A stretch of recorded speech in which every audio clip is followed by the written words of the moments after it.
Hello guys, स्वागत छ मेरो सानो मिठो ब्लगमा। र आज चाहिँ म सानो थाइपो बनाउने कोसिस गर्नेछु। यसमा चाहिँ मैले अलिकति नुन र इस्ट लिएँ। अन्त यो चाहिँ मेरो मैदा र अब यो इस्टलाई म यो मैदासँग मिक्स गर्छु। जति चाहिन्छ त्यति मात्रै हाल्दै मजाले मिक्स गर्नुपर्छ। मैले पनि फर्स्ट टाइम ट्राई गरेको यस्तो चाहिँ।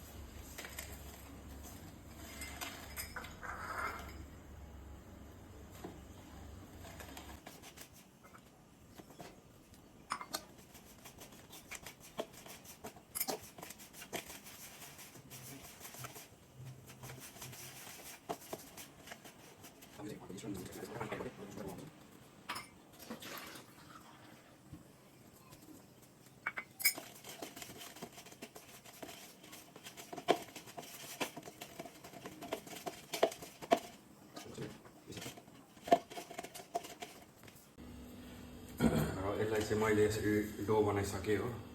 र यसलाई अझै मजाले उयो गर्नुपर्छ, मुस्नुपर्छ। अरे मलाई पनि अहिलेसम्म बनाएको थिएन, यो खाएको फर्स्ट टाइम बनाएको, so that recipe proper follow गर्दैछु। अब यसरी मुस्नुपर्छ अरे यसलाई, सो द्याट मजाले मिक्स होस् भनेर। अन्त नर्मली गर्दा पनि मिक्स भइरहेकै हुन्छ।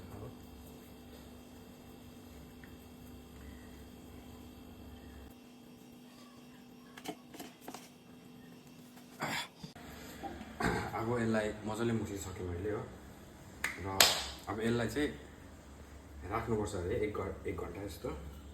सो यसरी साइड साइडको सबै भित्र हाल्दै यसरी डल्लो बनाउँदै एउटा डो यस्तै बनाएर अब पछाडिको चाहिँ यस्तो हुन्छ भाग हो, यसरी सबै भित्र हाल्नुपर्छ अरे।